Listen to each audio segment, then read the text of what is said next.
Popular और मशहूर उलमा की इतनी ज़्यादा फीस क्यों होती है इजलास के अंदर। जब मौलाना अब्दुल्ला चतुर्वेदी साहब से इस पर सवाल किया गया तो उन्होंने जवाब में क्या कहा, आज की वीडियो में यही जानने वाले हैं। इसलिए फीस हमारी कोई नहीं है। फहमी होती है लोगों के दिमाग में कि मौलाना की इतनी फीस है, उसको ये नहीं मालूम है कि मौलाना के आने में कितना रुपए लग रहा है। से पूछा कि जो है हज़रत की जो इतनी फ़ीस है 25-30 हज़ार रुपया, और इसका इतनी ज़्यादा फ़ीस ठीक है या नहीं ठीक है, तो इनका कोई अपना मदरसा है उसमें फ़ीस इनकी लगती है हज़रत की, या फिर जो है ऐसे ही क्या मसला है इसका, या कोई किसी चीज़ में लगती है। ये तो आपने मुतय्यन कर दिया, 20 फीस, कभी कभी 50 भी खर्च हो जाता है। फ़ीस मत बोलिए, कहीं कहीं तो 50,000 भी खर्च हो जाता है, कहीं कहीं पे 50 रुपये भी खर्च नहीं होते। असल में यही प्रोग्राम है। मैं अपने ही यहाँ से बागडोगरा एयरपोर्ट पहुँचा हूँ, 3500 3,000 से 4,000 रुपये चार्ज करता गाड़ी वाला, 3,000 रुपये आप वो जोड़िए।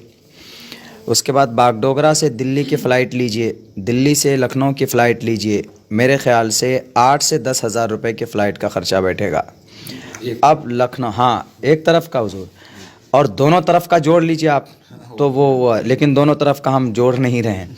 उसके बाद फिर लखनऊ से यहाँ तक प्रोग्राम गाह तक अमूमन लखीमपुर, सीतापुर या इससे और आगे जाना हो तो मेरे ख़्याल से 3 से 4 के बीच में किराया रहेगा, या तो 3 या 32 या 35 या इस तरह। आप एक तरफ का खर्च जोड़ लीजिएगा ना सिर्फ, तो मेरे ख्याल से खर्च सिर्फ बैठ जाएगा 20 से 25,000 रुपये। अगर मैं 20 से 25,000 रुपये एक खर्च बता रहा हूँ प्रोग्राम वाले को कि इतना खर्च आपको बैठ सकता है, इतना आप अकाउंट ये जहन में बिठा के चलिए कि मौलाना अब्दुल्ला को अगर बुलाएंगे तो चूँकि मेरा अगले दिन का भी शेड्यूल रहता है, ऐसा नहीं कि भाई हम ट्रेन से निकल जाएंगे, ट्रेन से जहाँ जाना होता ट्रेन से जाते हैं, लेकिन जहाँ फ़्लाइट से जाना होता है वहाँ फ़्लाइट से ही जाना होता है। और हमारे यहाँ से आपके आने के लिए फ़्लाइट ही एक वाहिद रास्ता जो एक दिन में हम पहुँच पाते हैं। तो ख़र्च इतना बैठ गया है, मैं आपको स्लिप दे देता हूँ। तो इसीलिए फ़ीस हमारी कोई नहीं है। रही बात ये कि बनात के लिए ज़मीन का कुछ इंतज़ाम की वो कोशिश कर रहे हैं, तो उसके लिए जलसे वाले से कहते हैं कि भाई कुछ आप उमूमन लोग 14,000, 10,000, 15,000 करके ताउन करते हैं, अगर आप इतना कर देंगे तो बेहतर होगा।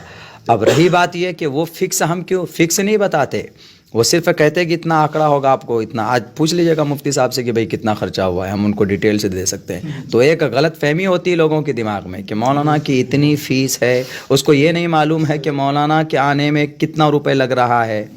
वो ये नहीं देखते हैं, इस चीज़ को देखते हैं जलसे में कम से कम लाखों खर्च होते हैं, और क्रिकेट का टूर्नामेंट कराएंगे तो उसमें तो जनाब 50-50 हज़ार का इनाम दिया जाता है, जो नाजायज़ और हराम है। और एक आलिम दीन दारुल से अगर आते हैं, उनको आसानी के साथ लाने में उनका वक्त जो कीमती होता है, वो कम से कम अपनी सेहत का उनका प्रोटेक्शन के लिए ला करके बढ़िया तरीके से लाएं और बढ़िया से उनको प्रोग्राम करा करके बढ़िया तरीके से भेजें।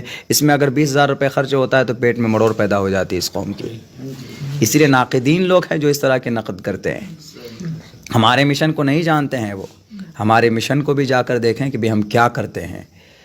तो खैर इस तरह के गलत सवालात हैं, लोगों के दिमाग में अगर गलत फहमी है तो वो अच्छा है, आपने सवाल कर लिया, तो ये वीडियो उन लोगों तक पहुंचा दीजिएगा कि भाई उलमाए देवबंद इस चीज़ की इजाज़त देते हैं। मैंने अपने चैनल बाक़ी मदीना के ऊपर भी डाला है कि वक्त बचाने के लिए आदमी फ़्लाइट से सफ़र कर सकता है बयान वगैरह करने के लिए। इस तरीके से उलमाए देवबंद ने इजाज़त भी दी है कि कोई फ़्लाइट से अगर कह रहा कि हम फ़्लाइट से आएंगे वक्त की बचत के लिए, तो आप आराम से उसे खर्चा दीजिए और बुलाइए फ़्लाइट से, ये नहीं कि आप ट्रेन से चले आइए। देखिए ऐसा होता है, वो अच्छा है, आप जी सही बोला। जैसे मिसाल के तौर पर मौलाना अरशद मदनी साहब हमारे उस्ताद हैं, और भी दीगर उलमा हैं। कुछ इलाके के लोगों को ख्वाहिश होती है कि भाई हम मौलाना को बुलाएं, कुछ लोगों को ख्वाहिश होती है मौलाना अब्दुल्ला को बुलाएं। नाम पे कभी कभी कुछ लोग आते हैं कि भाई दुआ लेंगे, मुलाकात करेंगे, मुसाफा करेंगे। बड़े बुजुर्ग आए हैं, मौलाना आए हैं, दारुल से आए हैं, देवबंद से आए हैं, नदवा से आए हैं, तो एक मजमे का एक बड़ा वो होता है, तो उससे जलसे में भी फ़ायदा होता है। अगर वो जलसे में कुछ अगर चंदे का कलेक्शन का मसला होता है तो उसके ज़रिए से फ़ायदा भी होता है। अब उनको डेली प्रोग्राम में जाना होता है तो ट्रेन से तो जा नहीं सकते, तो इसीलिए एक दूसरे प्रोग्राम को कनेक्ट करने के लिए फ़्लाइट का सहारा लिया जाता है। तो अब जाहिर सी बात है कि वो बेचारा मौलाना आदमी 5,000 10,000 रुपये कमाने वाला वो अपनी पॉकेट से कहाँ तक फ़्लाइट का ख़र्चा वो करेगा। तो इसीलिए जलसे वाले के सर पे डाल दिया जाता है कि आएंगे लेकिन ये निज़ाम होगा। और हम लोग भी फजूल खर्ची से बचते हैं। जहाँ मुमकिन होता है जाने के लिए ट्रेन से जाते हैं, जहाँ मुमकिन है बस से जाने के लिए बस से जाते हैं। जैसे आज यहाँ से हम मुरादाबाद जाएंगे तो बाई ट्रेन जाएंगे, आने के लिए फ़्लाइट ही एक ऑप्शन हो पाए तो फ़्लाइट से। अब हमारा 11 तारीख का प्रोग्राम है, हमको सिलचर जाना है। कोई ट्रेन ऐसी नहीं है, मोदी जी कोई ट्रेन ऐसी नहीं लाए हैं कि जिस ट्रेन पे बैठकर आप सिलचर जा सकेंगे। राजधानी पे भी बैठ कर नहीं जा सकेंगे आप एक दिन में। बस एक ही रास्ता है कि सुबह 7:30 बजे की फ़्लाइट लेंगे दिल्ली से, उसके बाद वो दिल्ली फ़्लाइट गुवाहाटी वाया कोलकाता, कलकत्ता हो करके तब जाके सिलचर जाएगी वो। तो अब ये मजबूरी है।